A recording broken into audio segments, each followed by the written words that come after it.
Hello everyone and welcome back to the Rara Rabbit. So today I just wanted to talk a little bit about dissociation, what that means and my experiences of that. So dissociation is typically described as a disconnect between one's thoughts, feelings, memory and sense of identity. And it's something that everyone experiences to some degree, so a sort of mild form of dissociation that people can probably relate to is if you're having a conversation with someone and all of a sudden you realise that you weren't really listening, you can't remember anything that person has just said, you kind of zoned out. That would be a sort of mild form of dissociation that people usually experience. And dissociation is also a symptom of loads of different mental health related issues, so depression, anxiety, post-traumatic stress disorder, schizophrenia, and borderline personality disorder are just some of the illnesses that dissociation can be a part of. And as well as that, there are dissociative disorders, which, as the name implies, dissociation is a big part of that.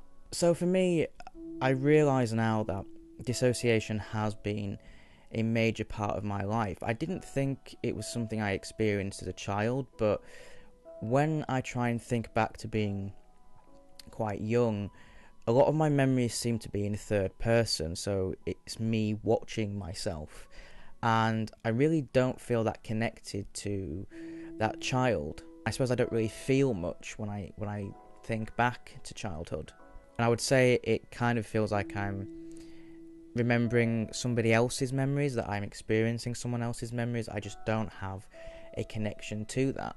And when I started hearing voices when I was like 11, 12, I was really dissociated. I remember just feeling really depressed for a while, and then I felt absolutely nothing. And the world around me didn't feel real at all. I didn't really feel real either. Everything was kind of like a really bizarre dream. And then I started to hear Darren. He was the first voice I started to hear, or the first alter that I experienced, depending on what we want to say I'm experiencing. But that all felt like just one long, really strange dream. And it was hard for me to really feel anything at that point as well. And I would say that it's very rare that anything does feel real for me. Like, I'm still very much in a place where everything has this very dreamlike quality, and there are times when I wake up and I recognise that my room is my room, everything is as I've left it, but I still feel like something isn't quite right, that I've woken up somewhere that looks exactly the same but isn't where I'm supposed to be, or it isn't real. And that can be quite a difficult feeling, even if I try to rationalise it, and I tell myself that obviously this is real. It's still a really difficult thing to deal with and to move on from, because that feeling will follow me around for the rest of the day. And there's a lot of times when I don't feel particularly real, that I don't really recognise my body as my body, and there are times when I look in the mirror and I'm really surprised because I can't remember looking this way. So again, I almost feel like I'm living in somebody else's body,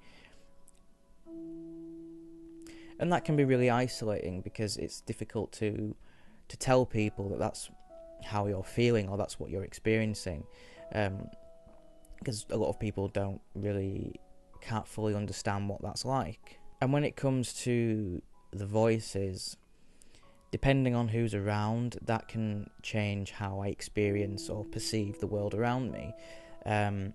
So with Darren, everything feels really wrong. I don't really know how to describe it, but again, it's that feeling of something just isn't right. Everything looks how it should, but there's something not real about it, and with that comes a sort of sense of panic and a sense of feeling really alone. And again, it doesn't matter what I do, that feeling is always there, and I can't do anything to combat it. And as I'm talking about this, I'm finding it quite hard to to not zone out and to not dissociate. So I apologise if I'm struggling a bit, or the edits might be really bad, but yeah, the more I think about it, the more I start to kind of zone out a little bit.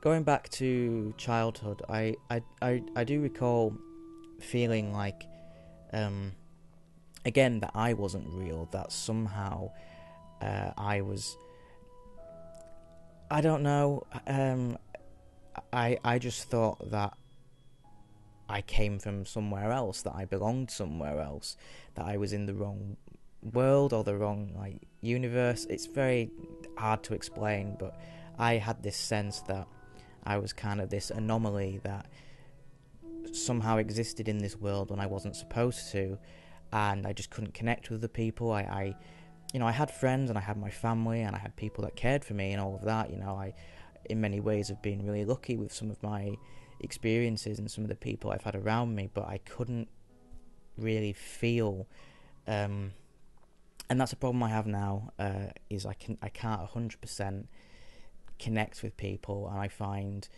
people really difficult to be around. I find people not scary, but I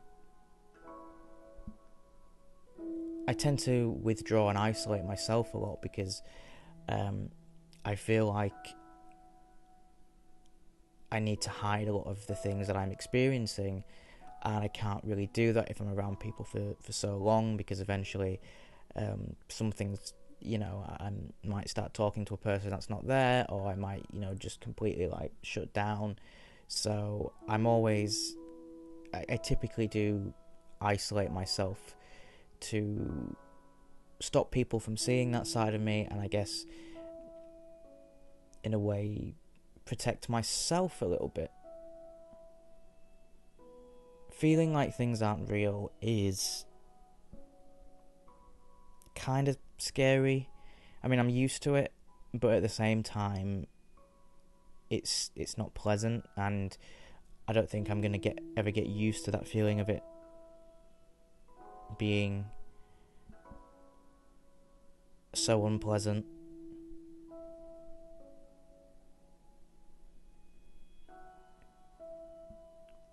And I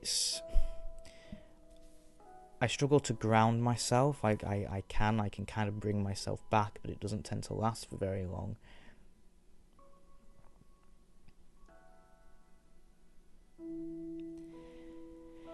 And to be honest, I think I'm probably gonna stop filming now. I mean, I've tried making this video several times now, but I just tend to, as soon as I start talking about it, I start to kind of, dissociate, funnily enough. But yeah, I'd rather, to be honest, I'd rather not make a video that's perfect, because then you don't get to see me dissociating, and I guess that's part of the reason I'm making this video, is to explain what that's like. So yeah, I'm going to leave it there, guys. Thank you very much for watching. If you'd like to support me on Patreon, there is a link in the description box. You can go and check that out. As well as that, there is my Redbubble page, where I sell a lot of my artwork as t-shirts, as stickers, as posters, as loads of different things. So if you want to go check that out, I would really appreciate that as well. So thank you very much for watching, guys. I've been Max, aka the Rara Rabbit. I'll see you in the next video.